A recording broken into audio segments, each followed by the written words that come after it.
friends, it's Steph again at Steph Read Run. Welcome back to my channel. How's everybody doing? I am here to do a cozy fall book haul for you guys. Just a little one, just a handful of books that I've gotten in the last few weeks that I'm really excited about. It's not really fall here. It's still like 95 here in Southern California, which is why I'm not like cozied up in a sweater with a cup of tea right now. So if you guys have fall weather in your area, cozy, rainy, dreary, just a good curl up with a book weather, please let me know and send that weather my way because I really want fall weather. Anyways, enough complaining, Stephanie. We're done with that. We're moving on to doing a book haul. So the first book that I want to show you guys, and this is kind of an older one, not really, it's been out for a long time. There's a whole series of books now, and I don't really know how we feel about the series, but I know that Stalking Jack the Ripper by Carrie Manasalco was actually, I think, a pretty popular book a few years ago. But if I can get through my TBR for October, I know I want to try and squeeze this one in because obviously this is like the perfect Halloween book to read right now. Obviously it's about a girl who stalks Jack the Ripper. That's all I really know. I know there's other books in the series that have been kind of meh, but I heard this one was good. My sister read it. I got it at the used bookstore. It's like a brand new copy. I didn't even like, I don't think, it doesn't even look like anybody read this.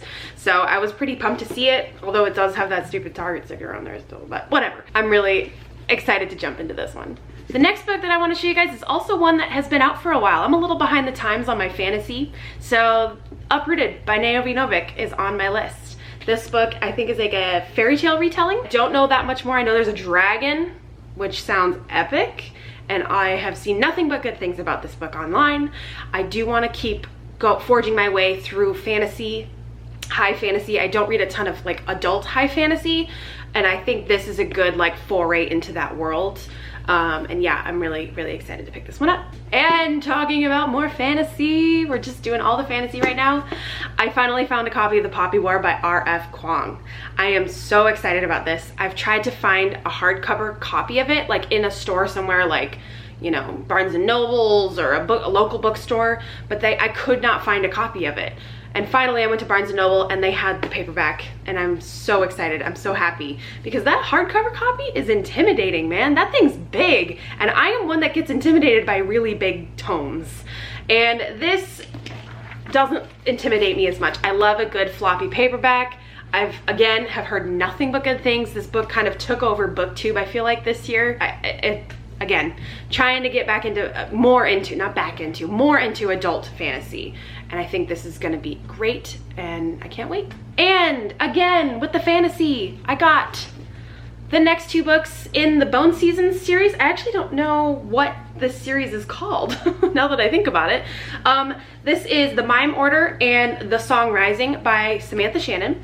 I read the Bone Season a couple years ago. I'm gonna need to refresh my memory because I saw these online on a used bookstore website, and they were a good price. They were paperback. I love a floppy paperback, and I was like, you know what, I actually want to continue with that series. If you guys haven't picked up the Bone Season, it's a high fantasy series about a world that has people with magical powers that they get like driven underground because they're not accepted by society. And I believe it takes place in a version of London, and the main character Paige is a clairvoyant, and I believe she can like, there's like different types of clairvoyance in this world.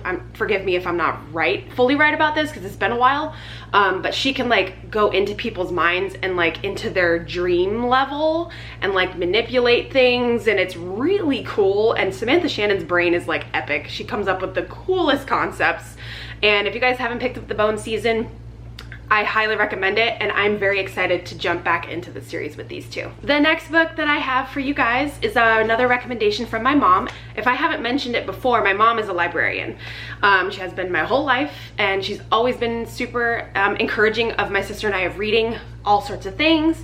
And this year she's been recommending to me a lot of books, and I think every single one that she has recommended to me has been at least a 4, if not a 5-star read. So she is very much into like literary fiction and memoirs and stuff like that, and everything has just been so good that she's told me to read this year. So I picked up Midnight at the Blackbird Cafe by Heather Weber. And this is I think a sort of magical realism, a little bit. This is about a girl, Anna, who has to go back to this small mountainous town in Alabama to bury her grandmother. And while she's there in the town, she has to go and like clean up and close up the cafe and just kind of get her grandmother's affairs in order. And while she's there, I think she gets immersed in this town and meeting the people, and just, you know, the story goes from there. And it sounds like a really good story, and I can't wait to jump in. And I guess we'll close out this little book haul with a bang. It's finally here, you guys. The Invisible Life of Addie LaRue. I mean, look, you guys see, like, oh my God, it is beautiful. And I mean, if this was probably one of the most anticipated books on booktube and in the reading world in general of the whole year. The Invisible Life of Addie LaRue is by V.E. Schwab, and it just sounds like it will be the most heartbreaking, most emotional read, I think, of my year. It's on my list. I don't know where or when I'm gonna pick this up. I will pick it up this year. I think I need to be in the right mood to pick something like this up, because I've heard it's just gut-wrenching and just so good. And I just need to mentally prepare myself for that. And yeah, I can't wait. I can't wait. So that's it, everybody. These are my books hauled in October of 2020. I don't know what I'm saying. I am really excited to read all of these books. They all seem so cool. Lots of fantasy, lots of like intense reads, and I think it's gonna be really fun. And if you guys have read any of these, please let me know. I'm so curious. And I hope you guys have a really good reading month. Yay, I'll see you soon.